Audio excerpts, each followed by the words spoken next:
akkor az én feladatom az volt, hogy az információs sarkot, mint módszertani lehetőséget bemutassam a sok közül.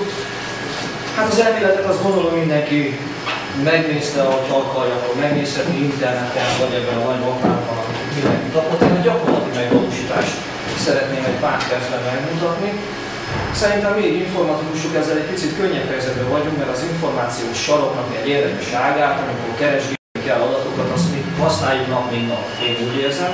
És azért is ebben a számítástechnika-teremben hívtam be a tisztelt csapatot, hogy itt megnézzük. Na most hát röviden arról fog szólni a dolog, hogy már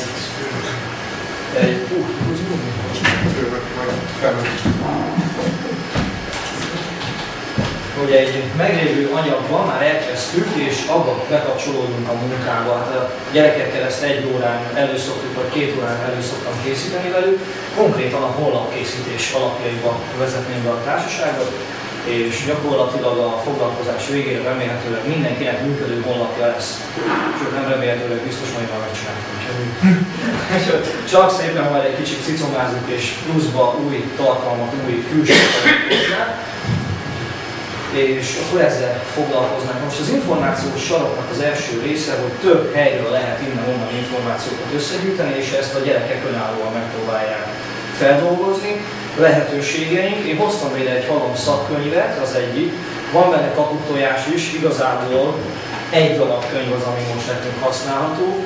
Hát így nem sok látsz, ugye így elmondom gyorsan, van egy ilyen webdesignról szóló könyv, designereknek szóló, stíluslapok, adatbáziskezelés, PHP, MySQL nyelven, JavaScript, HTML, CSS, és van itt egy PHP 5-ös könyv. Ezt nem mondom el, hogy most vajon melyik kellhet nekünk, ki fog derülni majd a mondandóba, és ha figyel valaki, akkor azonnal rá fog csapni a jó könyvre. Ez az egyik információszerzési lehetőség. A másik pedig hát igaz az internet világában igazából mindenki mihez jól, amikor dolgozni akar információt szerezni. Ez a kereső, ugye mindenki azzal pötyög. Gyakorlatilag ezek a könyvek is nekem már csak dísznek állnak a polcon, mert gyorsabb mindent interneten megtalálni. Na hát akkor az első feladat az lenne, mindenhol van egy ilyen információs sarokmappa, van benne 2 darab állomány. Van egy index és van egy megoldás. A megoldást azt hagyjuk békén egyenlőre, jó? Én azt megnéztem, elkészítettem előre, hogy valaki esetleg kicsit megakad, akkor onnan majd lehet puskázni. HTML oldalak készítésénél, weboldalak készítésénél alap dolog, ami már elvileg az előző órákon elkészültünk vele, hogy minden állománynak, minden weboldalnak van egy nyitó oldal, aminek az a neve, hogy index.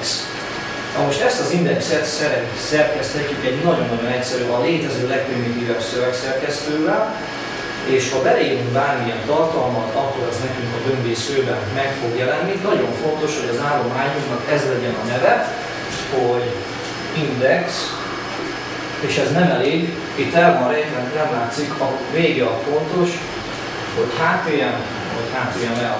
Mind a kettőt elfogadja a rendszer. No, akkor hát első feladatként nyissuk már meg ezt az oldalt egy dupla kattintással, bejön hozzá a böngésző, mindenkinek az alapértelmezetét, lehet, hogy nem biztos az SOL, hanem valami a Chrome, vagy Firefox, vagy Opera, vagy melyik gépen kinek mi van otthon. Látszik a tartalom? Gyakorlatilag elkészült a weboldal, úgyhogy gratulálok, köszönöm önnek azonban. Nem csak vicc volt. Akkor ezt fogjuk formázni. Jó, ezt fogjuk átalakítani egy kicsit. Hát ezen az órán, hogy mivel fogunk foglalkozni, karakterformázás, webes HTML karakterformázás, illetve egy picike szintaktika. Mi az a szó, hogy szintaktika? Nyelvtani. Helyesség. Igen, a számítástechnikában van 2 szakkifejezés, a szemantika és van a szintaktika. A szintaktika, igen, hogy hogyan rakjuk össze a parancsokat, milyen sorrendben, és ez nagyon fontos. Első feladatként akkor információs sarok, lehet választani internet, Google, könyvek, szintaktikának egy rövid fogalmat kell mindenkinek keresni. Jó?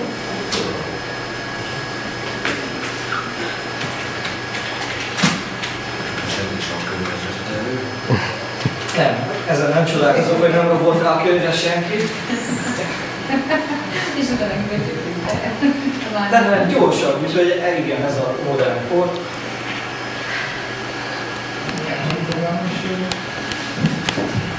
Hát lehet igen megközelíteni magyaros szempontból is, lehet informatikus szempontból is, kinek melyik sikerül, ki melyiket találja meg. Ugye a Google keresőt azt használjuk nap mint nap, az a legegyszerűbb beírni a szintaktika fogalma, és akkor ide biztos, hogy hoz valami találatot. Sikerült valakinek valami? Akkor egy magyar megfelelő danki mondattal. Mondattal. Hát ezzel igaz nem lettünk okosabbak. Akkor ki még, akkor egy fogalom valaki, hogy ki még talált még.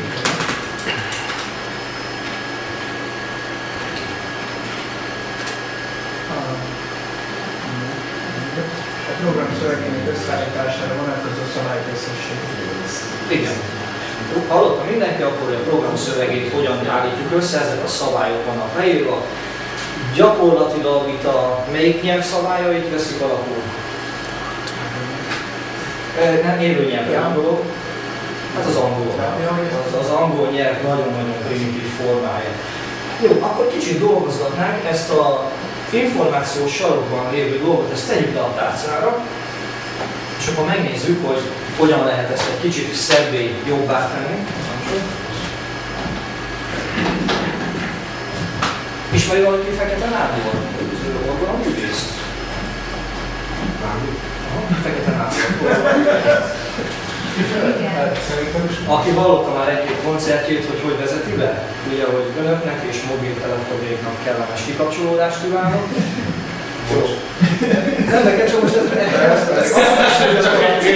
amúgy is úgy akartam, csak így most már van egy kis érdekesség is.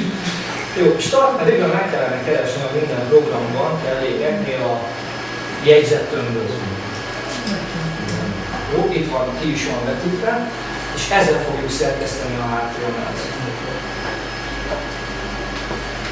Itt van az elérésű minden program, kell egy jegyzettömböt, akkor hogyha valakinek kell segítség, már nincs meg. Megvan mindenkinek?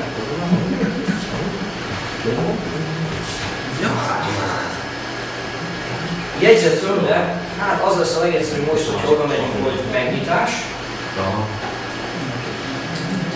Máshogy is lehet, bele is lehet húzni a fogd, és így többféle módszer van. Az asztalon található az információs sarok. Itt ki fogja írni, hogy file txt, nem fogjuk megtalálni. Itt a file típusnál minden. És akkor ott fog látszani. Jó, nem haladunk gyorsan? És akkor az indexet kellene megnyitni. Egy ilyen dolgot kellene, hogy lássunk. Biztos, hogy látszik.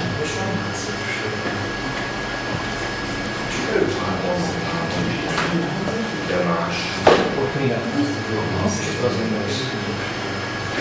Jó, ott van.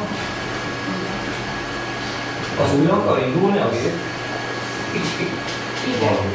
Igen, frissíti közben néha magát, mert hogy új telepítés is azóta. Lehet, hogy lesz egy újraindulás, akkor vissza kell még egyszer. Na, hogy akkor itt látjuk nyersen azt a dolgot, amit az előbb megnéztünk. Benne vannak ezek az úgynevezett karakterformázási lehetőségek, meg a helye, még csak a helye, mert még maga konkrétan nincs benne. Így épül fel egy igazi internet oldal. Hát ezt most úgy veszünk, hogy ez már előtte meg volt egy alapozásban, és ezt fogjuk tovább vinni, hogy ezeket a szavakat fogjuk itt formázni. Milyen lehetőségeink vannak? Félkövér formázási lehetőség, akkor ez megint csak, hogy lehet választani internet segítségével, vagy szakkönyvekből, hogy mi a HTML félkövér formázásnak a tagje. Hát akkor ez HTML félkövér, és akkor ezeket az érdekes kis jeleket kacsacsőrök között ezt úgy nevezzük, hogy tag. Ezt kell megtalálni. Annyi segítek, egy betű lesz a megoldás. Lehet, hogy most már könyv, még mindig nem. Jogos, igen. Meg lehet találni valamilyen.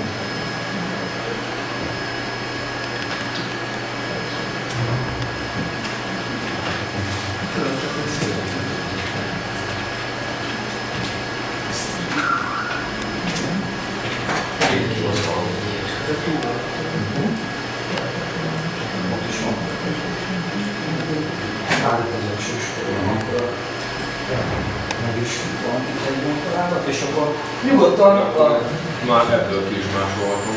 nyugodtan lehet, igen, hogyha valakinek már ott megvan a lista, akkor nem is kell beírni, hanem Ctrl-C, Ctrl-V, ugye másolás után azt mehet. Annyit azért tudni kell róla, hogy minden ilyen formázó tagnek van egy nyitó és egy záró része.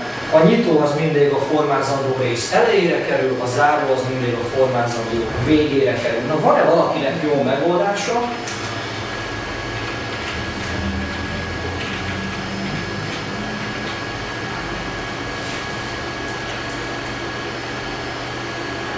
Ezt át kéne olvasni. Bele lehet tenni ide a jegyzetünkbe.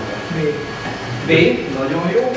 És akkor ugye a maga tag az úgy fog kinézni, hogyha én ezt a mondatot akarom félkövéré tenni, akkor elé teszem ilyen relációs jelek közé a B betűt, az azt jelenti a HTML fordítónak, hogy igen, innentől kezdve minden félkövére, addig, amíg meg nem találja ezt a taget, hogy per B, és akkor ott befejezze a félkövéré alakítást. Jó, és akkor lehet tovább keresni az aláhúzott és a dölt taget is.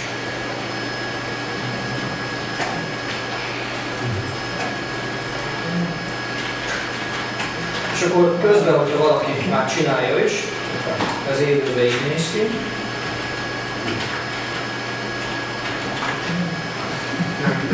Ha le akarjuk tesztelni, hogy működik, mit kell vele csinálni, nagyon egyszerű, kiadunk a file menüben egy mentés parancsot. Látszólag semmi nem történik, de a régi indexállományunk felülíródik. És utána, ha visszanyitjuk ezt az információs sarok oldalt, akkor csak frissíteni kell az oldalt, és látszik, hogy nekem ott az F félkövér lett tényleg.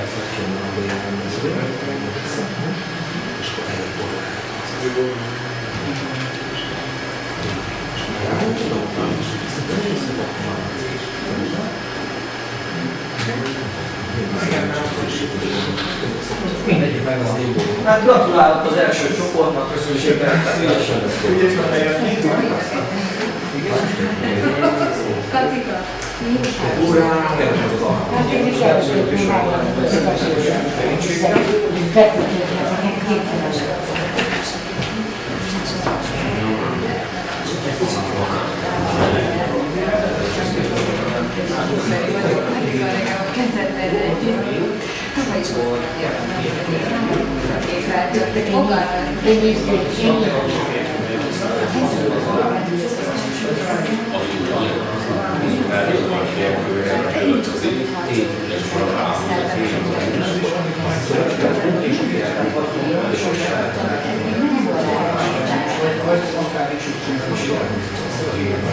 Vagy különben az elején megvolt,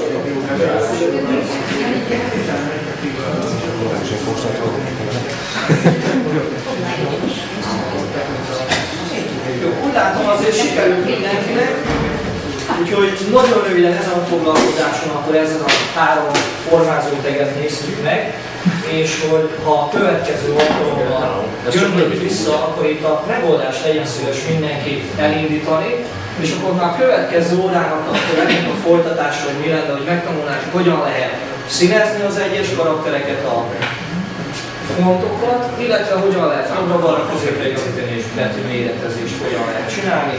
Hogyha valakit ez érdekel, akkor így előre szoktam mindig vetíteni, hogy ez lesz a következő anyag, és hát ha egy kicsit rá is készülnek otthon. Hát akkor kérdés van-e valakinek? Jó, hát akkor köszönöm szépen a figyelmet. Köszönöm.